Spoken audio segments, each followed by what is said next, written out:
ಕಾಡನ್ನು ಬೆಳೆಸಿದವರು ಶ್ರೀಮತಿ ದೇವಕಿ ಅಮ್ಮಾಜಿ. ಪದ್ಮಶ್ರೀ 2026. ಇಂದು ಒಂದು ಸಸಿ, ನಾಳೆ ಒಂದು ಮರ, ನಾಡಿದ್ದು ಕಾಡು.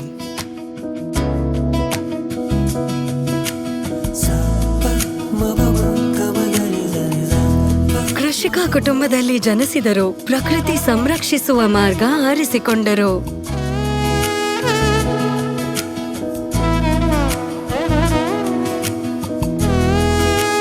44 ವರ್ಷದ ಹಿಂದೆ ಅಪಘಾತಕ್ಕೀಡಾಗಿ 1 ವರ್ಷ ಹಾಸಿಗೆ ಹಿಡಿದಿದ್ದೆ. ನಮ್ಮ ಹಿತ್ತಲಿನಲ್ಲಿರುವ ದೇವಸ್ಥಾನದಿಂದ ಬಂದ ಆಂತರಿಕ ಕರೆಯಂತೆ ನಾನು ಹೀಗೆ ಮುಂದುವರಿಯಬಾರದು ಎಂಬ ಜಾಗೃತಿ ಮೂಡಿತು. ಅನಂತರ ದೇವಸ್ಥಾನದ ಬಳಿ ಸಸಿಗಳನ್ನು ನೆಡಲು ಪ್ರಾರಂಭಿಸಿದೆ.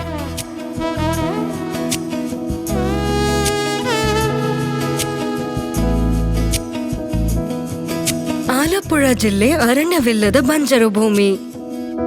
ದೇವಕಿ ಅಮ್ಮ ಆ ಪ್ರದೇಶದ ಜನರ ಮನೋರಂಜನೆಗಾಗಿ ಸಸಿಗಳನ್ನು ನೆಡಲು ಪ್ರಾರಂಭಿಸಿದರು. ಆದರೆ ಅವು ತಪ್ಪು ಎಂದು ಸಾಬೀತಾಗಬೇಕಿತ್ತು. ನಾವು ನೆಟ್ಟು ಮೊಳಕೆ ಒಡೆದು ಬೆಳೆಸುವ ಬೀಜವನ್ನು ಬಿತ್ತುವುದು ಬೇರೆ ರೀತಿಯ ಸಂತೋಷ. ಹಾಗಾಗಿ ಹಲವು ಗಿಡ ನೆಟ್ಟೆ, ನೀರು ಹಾಕಿದೆ. ಕೊನೆಗೆ ಅವುಗಳೆಲ್ಲ ಸೇರಿ ದಟ್ಟ ಅರಣ್ಯವಾಯಿತು. ಮೊದಲು ಸಸ್ಯಗಳು ಮರಗಳಾಗಿ, ದಟ್ಟವಾದ ಪೊದೆಗಳಾಗಿ ಬೆಳೆದು ಹಸಿರು ಅರಣ್ಯವಾಗಿ ಮಾರ್ಪಟ್ಟವು. ಒಂದು ತಪೋವನ. ತಾಯಿ ಮರಗಳೊಂದಿಗೆ ಮಾತನಾಡುತ್ತಾಳೆ. ಅವು ಚೆನ್ನಾಗಿ ಅರ್ಥ ಮಾಡಿಕೊಳ್ಳುತ್ತವೆ.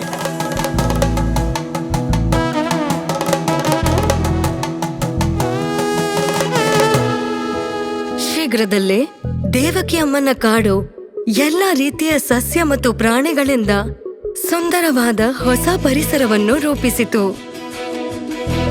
ಆಲಪ್ಪುಳ ಜಿಲ್ಲೆ ಕಾಡುಗಳಿಲ್ಲದ ನಾಡು. ನಮಗಾಗಿ ಕಾಡನ್ನು ಸೃಷ್ಟಿಸಿದ್ದಕ್ಕಾಗಿ ಕೊಲ್ಲಕೇಲ್ ದೇವಕಿ ಅಮ್ಮನಿಗೆ ನಿಜಕ್ಕೂ ಧನ್ಯವಾದ.